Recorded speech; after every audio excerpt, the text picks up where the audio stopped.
Hola, bienvenidos a otro episodio de Intereses Conectados. Esta semana vamos a estar hablando de biografías femeninas. Empecemos hablando de las series que elegí para este episodio. Santa Evita sigue la vida de Eva Perón, ex primera dama de Argentina. Sobre todo se centra en su muerte a los 33 años y el posterior destino de su cadáver embalsamado. Y Veneno muestra la vida de Cristina Ortiz, una vedette española más conocida como La Veneno. Una estudiante, Valeria, la entrevista para escribir una biografía suya y así terminamos en un recorrido desde su nacimiento hasta su muerte. Ahora, retomemos un poco lo que hablábamos en el episodio de biografías masculinas. Según Dennis Bingham, que es un profesor de la Universidad de Indiana que investiga el género biográfico, estas series y películas se dividen en dos subgéneros. Tenemos por un lado las biografías femeninas y por el otro las biografías masculinas. Y la diferencia, según él, es que generalmente se centran en distintas cosas. Las masculinas, por ejemplo, en los grandes logros de sus protagonistas. Veíamos esto en las historias de Elvis y de Monzón, personas que lograron alcanzar el éxito a pesar de haber crecido en contextos muy desfavorables. Y aunque en la película de Elvis viéramos lo mal que terminó su vida por cómo lo estafó su representante, y en la serie de Monzón cómo terminó en la cárcel por asesinar a su ex esposa, la realidad es que la mayor parte del tiempo estamos viendo una historia de superación personal y cómo lograron ser las personas más famosas de sus respectivos países entre los 60s y los 70s. Las biografías femeninas, en cambio, generalmente hablan sobre sufrimiento. Hagamos un ejemplo rápido con un paralelismo entre la película de Elvis y Priscila, que se estrenó en 2023. Elvis era una película llena de colores y música. Vemos cómo de vivir en la pobreza en Mississippi pasa a tener una mansión en Tennessee donde vive con su familia y siempre hay amigos suyos. El énfasis de la historia es sobre todo en su carrera y cómo llega a la fama. Priscila es una película con colores más sepias y con un tono en general más realista. Muestra cómo Priscila conoce a Elvis cuando tenía 14 años y empiezan una relación romántica aunque él tuviera 24 años. En esta película el énfasis está en la vida de Priscila y cómo es solitaria y controlada totalmente por Elvis. En breve, las dos básicamente cuentan la misma historia, es gente que pasó mucho tiempo junta, pero lo vemos con dos puntos de vista muy diferentes. En una vemos, como decía, cómo Elvis se convierte en la persona más famosa del mundo, viviendo una vida de lujos y termina siendo estafado por su manager. En la otra vemos cómo sufre una nena de 14 años en una relación polémica con un hombre mayor de edad y con mucho poder. A los dos personajes les pasan cosas malas y cosas buenas, pero el tono de la película es distinto. Para encontrar algo en común entre las series y películas que estoy analizando, tanto la serie de Monzón como la película de Elvis nos muestran las vidas de sus protagonistas básicamente de principio a fin. O sea, vemos un poco de sus infancias y cómo fueron sus vidas hasta que murieron. En la serie de Santa Evita y Veneno también pasa esto. Vemos las infancias de estas mujeres, sus vidas adultas, cómo murieron, pero también vemos qué pasa después. Enfocándome nada más en Santa Evita y Veneno, otra similitud que tienen es su relación con la literatura, porque Veneno está basada en una biografía autorizada de La Veneno, Cristina Ortiz, y toda la trama de la serie se enmarca justamente en la redacción de ese libro, cómo su autora empieza a enterarse y plasmar en papel la historia de Cristina. Y bueno, Santa Evita también está basada en un libro, pero es una novela del mismo nombre que mezcla hechos reales y de ficción enfocados en la vida de Eva y lo que pasó con su cadáver. Igualmente lo que quiero que quede claro es que lo realmente interesante es enfocarnos en las diferencias entre las biografías femeninas y las masculinas, en lo que caracteriza a este género de biografía femenina y por qué es tan diferente a ese género de biografías masculinas. Entonces, siguiendo lo que decía Dennis Bingham, podemos encontrar sufrimiento en las dos series. Empecemos por sus infancias. En Santa Evita vemos sufrimiento en la vida de Eva a lo largo de toda su corta vida, porque recordemos que murió cuando tenía solamente 33 años. Y en una escena vemos cómo su mamá y sus hermanos son echados del funeral de su padre cuando ella era muy chica. ¿Por qué? Porque eran una familia ilegítima. Él estaba casado con otra mujer. Y en esta época esto no era un detalle menor, no era solamente chisme, porque cuando se anotaba a un bebé en el registro civil, se hacía una distinción legal entre si sus padres estaban casados o no. Los bebés extramatrimoniales o naturales no podían después reclamar herencia, no podían demandar paternidad, alimentos y varias cosas más. Y bueno, ni hablar de la discriminación social y cultural que sufrían estos chicos. Eva sufrió esto y Juan Domingo Perón fue hijo natural también, aunque después los padres se casaron y lo reconocieron. Pero yo no creo que sea casualidad que en 1954, durante el segundo gobierno peronista, se haya sancionado una ley que buscaba eliminar esta discriminación legal de los nacidos entre legítimos o ilegítimos. Quedaron algunos detalles que más adelante se eliminaron, pero fue un gran avance para cambiar una ley que existió por más de 80 años. Y realmente fue un tema muy controversial en su momento, porque mucha gente estaba en contra de que se cambie. Y nada, hoy en día nos parece una demencia, me parece, separar legalmente un bebé de otro en base a el estado civil de sus padres. En Veneno vemos que la infancia de Cristina también fue muy dura. Ella era la quinta de 6 hermanos y se sentía fuera de lugar en su casa, en su escuela y en su pueblo. Siendo una mujer trans, cuando era chiquita le decían el maricón por cómo se comportaba y le gustaba usar la ropa y el maquillaje de su madre y la castigaban físicamente por hacerlo, o también se actuaba de alguna forma demasiado femenina. La serie Veneno usa un estilo narrativo dinámico, con saltos temporales y múltiples narradores que nos dan distintas perspectivas sobre la vida de Cristina.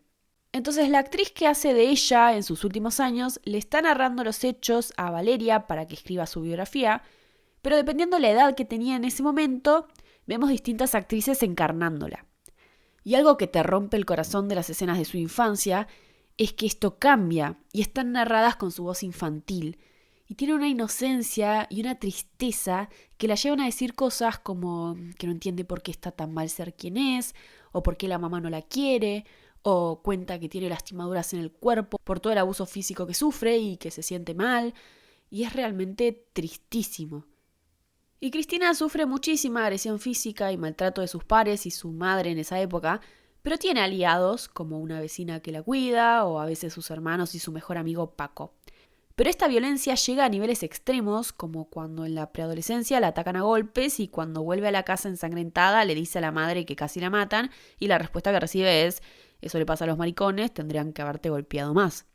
Entonces Cristina termina escapándose a los 13 años con su hermana lesbiana y la novia de ella. Tristemente esta infancia no es poco usual.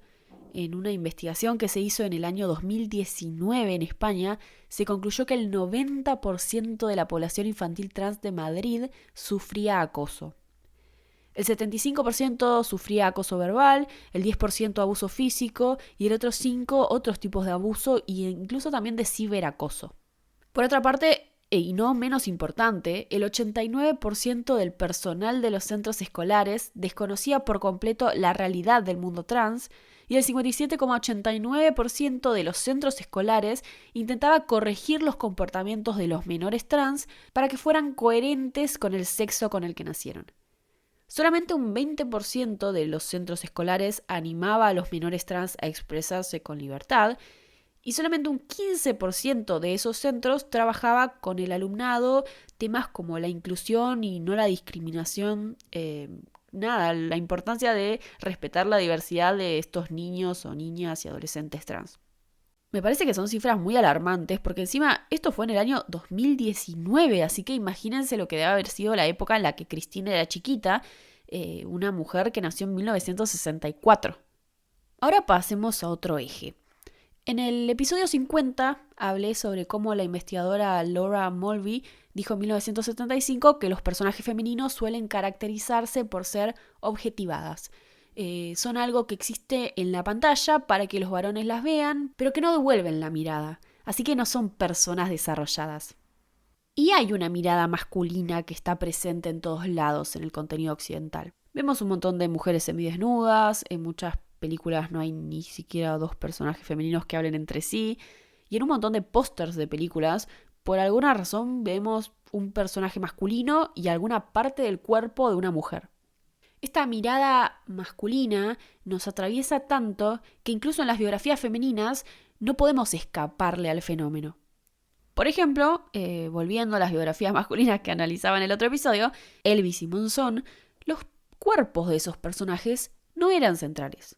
Y eso que Elvis era una celebridad que enloquecía a sus fanáticas por cómo bailaba y su atractivo físico, pero la película nunca lo objetiviza.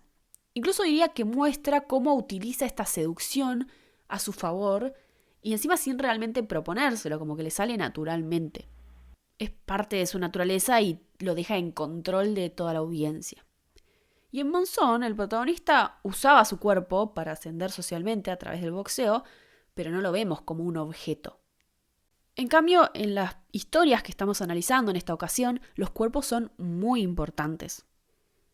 Para empezar, la corporalidad en la historia de Eva es central, pero de una forma un poco oscura. Cuando ella muere en 1952, su esposo, Juan Domingo Perón, le encarga a un médico español que la embalsame. Ella queda en una capilla de la Confederación General del Trabajo, la CGT, pero la idea era construir un mausoleo gigante. Esto nunca se pudo concretar porque en 1955 hubo un golpe de Estado y Perón tuvo que exiliarse. Con el tiempo, el edificio de la CGT pasa a manos de la Marina y encuentran con sorpresa el cuerpo de Eva. No sabían qué hacer porque tenían miedo de que la noticia impulsara a la resistencia peronista a levantarse contra ellos y empiezan a pensar ideas. Los más extremistas proponen quemarlo o incluso lanzarlo al mar. Los más religiosos piden darle una sepultura cristiana, pero clandestina. Y al final dejan a cargo del asunto a un fanático antiperonista, el teniente coronel Carlos Mori Koenig, que era el jefe del servicio de inteligencia del ejército. Este coronel, vemos en la serie, no tuvo mejor idea que pasear el cuerpo por media ciudad y después guardarlo en su oficina para mostrárselo a sus invitados. Pero ese no era el plan de sus superiores y cuando se enteraron mandaron el cuerpo para Italia, donde estuvo 14 años enterrado bajo un nombre falso y cuidado por una mujer que le llevaba flores todas las semanas, como asegurándose de que nadie supiera realmente quién estaba enterrada ahí. Es interesante que bajo el patriarcado los cuerpos femeninos casi siempre están siendo disputados por varones que buscan dominarlo de alguna forma, pero en este caso esto es llevado al extremo. Eva está muerta, no puede de ninguna forma hacer uso de su cuerpo ni impedir que alguien más lo haga. E incluso la serie da a entender que esta imposición y uso de su cuerpo comienza en las mismas condiciones que pide el médico para la embalsamación, porque según la madre de Eva, ella quería que su mamá prepare su cuerpo antes del velorio, nadie más. Pero no solo no se cumple este último deseo, sino que al final este cuerpo es utilizado por décadas como trofeo de guerra, maltratado, lesionado, secuestrado. Y más allá del caso de Eva, me parece que es un tema muy polémico y incómodo para pensar, pero no sé, en algunas casas de sepelios se prefiere contratar a mujeres para tratar con los cadáveres en vez de hombres, y es para evitar casos de necrofilia. Las violaciones en esta sociedad patriarcal son fruto de la dominación y objetivación de las mujeres, y hacerlo con el cuerpo de alguien que murió, obviamente es también terrible, pero diría que es como una objetivación extrema, porque no hay forma alguna de que ese cuerpo ponga resistencia. Literalmente se convierte en un objeto, es como muy fuerte la idea. Con respecto a las corporalidades en Veneno, la representación de personajes trans en la pantalla suele hacer referencia a los cuerpos, y se fluctúa entre la idea estereotípica de estar en el cuerpo equivocado, la disforia de género y el fetiche o espectáculo. En la serie podemos ver ejemplos de todo esto. Por un lado, en la vida de Cristina y de Valeria hay muchos momentos en los que se sienten y se ven como alguien en un cuerpo equivocado, y por el otro, sobre todo después de que Cristina transicione, se convierte en ese fetiche, en ese espectáculo, tanto trabajando como prostituta como en sus apariciones en la televisión. Y también a menudo vemos los cuerpos desnudos de las mujeres trans de esta historia, ya sea porque están fetichizadas por un tercero, porque están prostituyéndose, porque están mostrándose las operaciones que se hicieron entre ellas, o porque están en una examinación médica.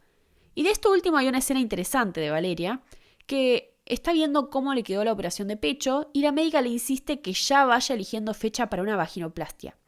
No se le pregunta si le interesa hacerla o si quiere hacerla más tarde. Simplemente se le comunica que es el siguiente paso, como apurándola a curar este cuerpo equivocado.